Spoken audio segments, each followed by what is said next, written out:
औज़ुबिल्लाहिमिनश्शैतानिर्रजीम बिस्मिल्लाहिर्रहमानिर्रहीम। देखती आंखों सुनते कानों सबको दे रही अहमद का प्यार भरा सलाम कबूल। कैसे हैं गाइस आप? उम्मीद करती हूँ खैरियत से होंगे, खुशबाश होंगे और हिफ्ज़ व अमान के साथ होंगे। दुआ गो हूँ कि अल्लाह ताला आपको तमाम दुनियावी और आखिरत की तमाम मुश्किलात और परेशानियों से बचाए और सबको खुशियाँ अता फ़रमाए। आमीन सुम्मा आमीन। आज हम बनाने जा रहे हैं mutton burger, mutton patty burger, जो हम घर में हम पैटी बनाना सिखाएंगे। और देखिए आप किस तरह से बनाते हैं। हमने एक चॉपर लिया, चॉपर में हमने अपने कीमा को अच्छी तरह पहले धो के खुश कर लिया था बिल्कुल। और खुश करने के बाद हम इस चॉपर में इसको अच्छी तरह से बिल्कुल इसको ग्राइंड कर लेंगे। बहुत अच्छी तरह से फ़ाइन चॉप करना है। अब हम ये कुछ मसाले हैं। 1 टेबल स्पून जो है ये हमने साबित धनिया लिया है। 1 टेबल स्पून ही हमने ज़ीरा, सफ़ेद ज़ीरा लिया है। और ये पीपली है, एक टुकड़ा पीपली का लिया है। 5 से 6 हमने कबाब चीनी ली है, ये भी पंसारियों के पास मिल जाती है। और एक दालचीनी का पीस लिया है। 3 से 4 अदद हमने गोल लाल मिर्चें ली हैं और 5 से 6 अदद हमने काली मिर्चें ली हैं। और जो है इन तमाम मसालों को पहले हम जो है अच्छी तरह से हम इनको ड्राई रोस्ट करेंगे। ड्राई रोस्ट करने के बाद ही जो है हम इसको फिर एक प्याज ही हमने ले ली थी। एक प्याज को हमने अच्छी तरह से ग्रेट कर लिया था। ग्रेट करके इसका पानी हमने खुश कर लिया है, ये भी हम इसके अंदर मिलाएंगे। और इन तमाम मसालों को, ड्राई मसालों को हम अच्छी तरह से इसको फ़ाइन चॉप कर लें, पीस लेंगे। और ये 2 चमचे हमने जो है वो बेसन के लिए हैं, इसको भी हमने अच्छी तरह से भून लेना है और गोल्डन होने तक, ताकि इसका कच्चापन निकल सके।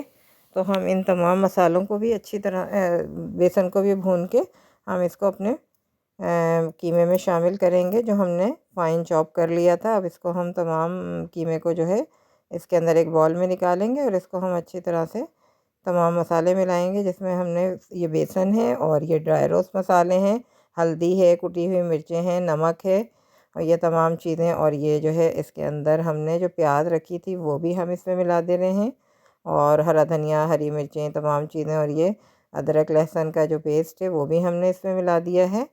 तो ये तमाम चीज़ें मिला के इसको हम अच्छी तरह से जो है वो आपस में मिला लेंगे। और बहुत अच्छी तरह से इसको हमने मैरिनेट करना है और इसको रख देना है। और इसमें थोड़ा सा जो है हमने तकरीबन 1.5 टेबल स्पून के करीब इसमें हमने कच्चा पपीता मिला दिया है। कच्ची पपीते का ये है कि ये बहुत अच्छा सॉफ्ट से कबाब बनते हैं और बहुत अच्छे से गल भी जाते हैं, क्योंकि मटन या बीफ होता है तो ये गलने में थोड़ा टाइम लेता है। लेकिन इसको हमने मैरिनेट करके 1 दिन के लिए रख दिया था और दूसरे दिन फिर हम ये कबाब बना रहे हैं।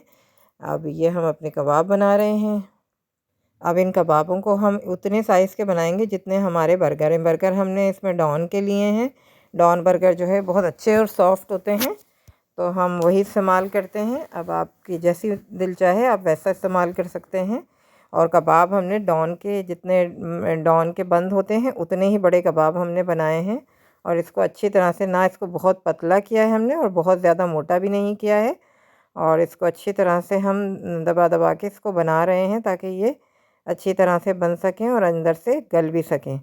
और जो है फिर इसको हम अपने एयर फ्रायर में बनाएंगे। आप चाहें तो इसको फ्राई पैन में या ग्रिल पैन में भी बना सकते हैं, मगर इसको भी हल्की आंच पे बनाना होगा, क्योंकि मटन या बीफ जो है वो थोड़ा टाइम लेता है। तो हम अब हम अपने बीफ और मटन जो है वो टाइम लेता है, इसलिए हम जो है इसको थोड़ा देर तक पकाते हैं। और आप भी इसको अच्छी तरह से हल्की आंच पे पकाएं, ताकि ये अच्छी तरह से गल सकें।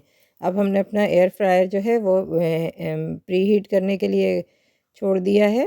180 डिग्री पे हमने इसको छोड़ दिया है और 15 मिनट्स में। और इसके साथ ही हम अपने जो है इसको, अब हमने डॉन के बंद लिए हैं और डॉन के बंद में हमने जो है वो मेयोनीज़ और केचप लगा के हम इसको अच्छी तरह से कोट करेंगे। और फिर इसके बाद हम इसको सलाद के साथ सेट करेंगे। और फिर इसके साथ हम इसको जो है, ये हमारे कैबेज का पत्ता है जो हमने इसके नीचे रखा है। और साथ ही साथ हम इसको फिर जब हमारे कबाब तैयार हो जाएंगे तो फिर वो हम इसके ऊपर रख के उसको तैयार करेंगे। ये देखिए हमारे जो है तमाम जो है तैयार हो चुके हैं। अब हम इसमें कबाब रखेंगे और इसको फ्रेंच फ्राइज़ के साथ जो है हम इसको पेश करेंगे। और आप ज़रूर इसको बनाएं, बहुत ही अच्छे मज़ेदार से हैं और बहुत आसान सी रेसिपी है, बच्चे बड़ा खुश हो जाते हैं। चलें आप हमारी रेसिपी कंप्लीट होती है। और आप भी इसको ज़रूर बनाएं, फिर फीडबैक दें हमें और दुआओं में याद रखें।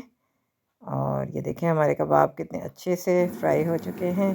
और एक जो है हम इसके अंदर ही रख के इसको 2 मिनट के लिए हम इसको बनाएंगे तो ये और ज़्यादा ब्रेड नरम हो जाएगी और बहुत ही मज़ेदार बनेगी। तो आप इसको ज़रूर बनाइएगा, फ़ीडबैक भी हमें ज़रूर दिएगा, दुआओं में याद रखिएगा और अपना